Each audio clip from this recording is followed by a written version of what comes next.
15-may Ko'kdaladamiz. Torvuzlar mana tayyor bo'libdi. Bittadan like bosib qo'yinglar, biz sizlarga ko'rsatamiz mana. Gagakan poliyasiga kelganmiz.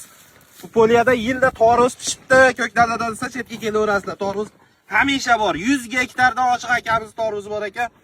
Dehqonchiligiga baraka deb qo'yasizlar. O'n qarang, pichoq tegsa yorilib ketyapti-yu. Bismillahirrohmanirrohim. Allohim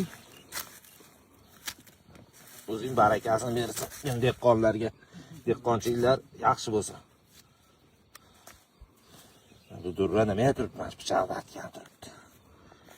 Alloh.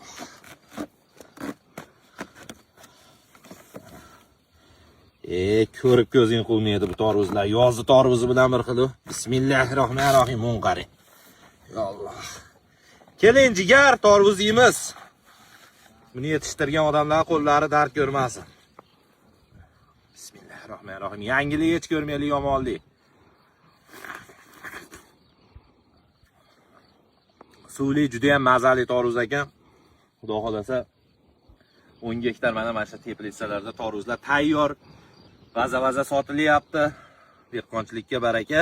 Yurtimizda barcha dehqonlar dehqonchiligiga baraka. Bu dehqonchilik oson emas. Munqariylar Allohning mo'jizasi.